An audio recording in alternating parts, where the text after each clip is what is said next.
We're outside the big tent here at Warner Brothers Studios, which houses a rather unique exhibit of fabulous vehicles especially created for a new motion picture.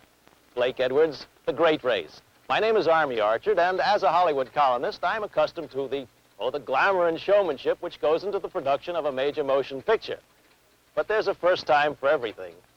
And even the people who work here at the studio, who are accustomed to this glamour and showmanship, are just as excited as the thousands of tourists who have visited this unique exhibit. And arriving now on one of the Great Race trams is the picture's producer, Mr. Martin Gero.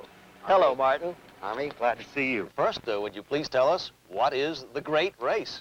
Well, Army, I'd be delighted if you pardon just a few superlatives.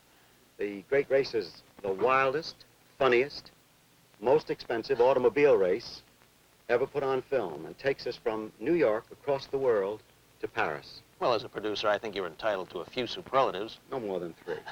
How about the superstars? Do you have any of those? In this case, we're very fortunate in having Tony Curtis and Jack Lemmon reunite.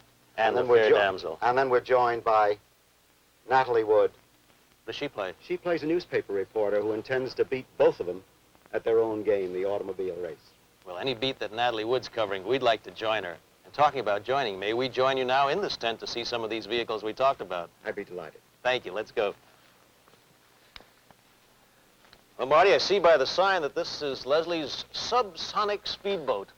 As a matter of fact, Army, Tony Curtis playing Great Leslie was about the super hot rodder of 1908. Actually, he was out to break records in the air, the land, the sea. And I assume that Professor Fate was just as anxious to break him from breaking those records. Well, you just rest assured he wasn't going to let him get away with it. How did he scuttle this beautiful ship? I'd like to show you a little kooky contraption that he used. A kooky contraption? A kooky contraption. This is the character that Professor Fate uses to scuttle the Great Leslie's boat. This shark looks like some people we know. I wonder how you decided on the designs for these fantastic vehicles, Marty. Oh, we did some research on characters in the studio. They resemble them. Not going to tell you who they are. I want to show you. Oh, there was one other thing about Army, something we can't get into the tent, which was a balloon that the Great Leslie uses in the very opening of the picture and his attempt to break the record. This is Tony, by the way, suspended. Upside down? Yes, upside down as he begins to make his ascent. Oh, what a wonderful opportunity for Professor Fate to shoot him down. You mean and just end the picture in the first reel? Oh, no. By the way, he tries. And this is what he uses. An old 9th century crossbow. By a 9th century producer, huh? And from there, where did he go? Below the sea or above? No, as a matter of fact, he was out to make some records of his own. He wasn't all black then? Oh, no. He's a very heroic man on his own, and I'd like to show you what he uses for his own record-breaking machine and contraption. Well, I give up. What is this wild-looking contraption? Army, this is Professor Fate and his inept assistant, Maximilian's, big rocket sled. And he's out to set some records of his own. He thinks he's going to set a land record. Well, where he winds up, you'll never believe. I'll believe anything about this picture. Meanwhile, however, our Great Leslie is also preparing for the race to end all races, his great race. He's building his car, and not to be outdone as he's building his car, Professor Fate and Maximilian will be spying. I want to show you some of the things he uses for super spying. The super-duper spy of all time, Professor Fate versus the Great Leslie. All right, Marty, I give up. What's this? Well, Army, this is Professor Fate's spy in the sky. Spy in the sky? Actual spy-mobile that he used to watch the Great Leslie, and behind him is his assistant, Maximilian, Peter Falk, and they'll be up there, and actually this did go into the sky, Army. In their very sky-mobile. That is right. Now, where else did he, and how else did he spy on the Great Leslie? Well, he's never daunted. And if he has to go under the water, I want to show you what he does then. Here's our snooper submarine, where Professor Fate spawned some more of his evil deeds. Jules Verne would have loved this one. We bought it from his estate. You believe that? You'll believe anything about this picture. Well, we've done a lot of snooping here now on our principals. How about showing us the cars that actually perform in this race, Marty? I think we'll start with the Great Leslie's first, shall we? Tony Curtis's car. Good. So this is the super secret Leslie's Special, Marty, eh? This is the car that Professor Fate has been spying on, and the car that Tony Curtis is going to drive from New York to Paris. Tell me, did you build this car right here at Warner Brothers, or? We actually designed, created, and built it in the studio. We not only did one, we had to do three. We'd keep one in the United States, one in Europe, and then one was a standby car in case anything happened, but nothing ever did. Talking about realism, was there ever a great race, a real great race? Actually, there was.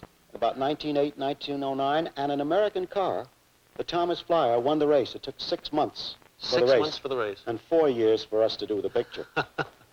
Well, now that we've seen our hero's car, how about looking at what Professor Fate has cooked up for us? Oh, well, you see purity here. Now I want to show you an evil-looking contraption. Lead the way. So this is Professor Fate's Hannibal 8. What a mean-looking car. And this is a car that can practically do anything. It was his secret weapon as he went across the country. Can you show us a few I'd like things? to show you some of the things. Great. As a matter of fact, Army, right over there is a nose cone, which we call the X-ray machine, and was able to melt all the snow that we would go against. Now, at pushing another button, we can rise and fall. We elevate the machine, and I'm now pushing the button for elevation. There he goes. Can you come down, too? Well, I hope so, Army. I don't know whether or not I'll be able to make it. But you know, we've got additional buttons as well. One of the other buttons that we've got is a cannon that we use against bandits and brigands across the country. I'm pushing the second button now, and out pops the cannon. And if by some chance I push a third button, I might be able to get down. I don't know. Great. But, Army, if I don't, you'll know that I had a good time up here. I'd sure like to have a car like this on the Hollywood freeway. As a matter of fact, you know, we drove this car in New York from Times Square to the World's Fair. How many accidents? There were about 14, but they were very minor. As a matter of fact, those cars are now on exhibit at the World's Fair. You know, we were talking earlier about some of the glamour in the great race. Would you like to show us that next?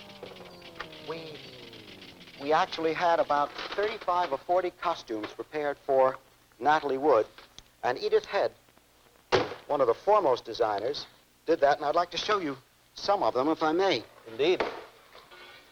And speaking once again about glamour, here are some of the costumes prepared for Natalie by Edith Head. We have a wedding gown, and I'm not going to tell you who she marries. You'll have to guess that. I've got a pretty good idea.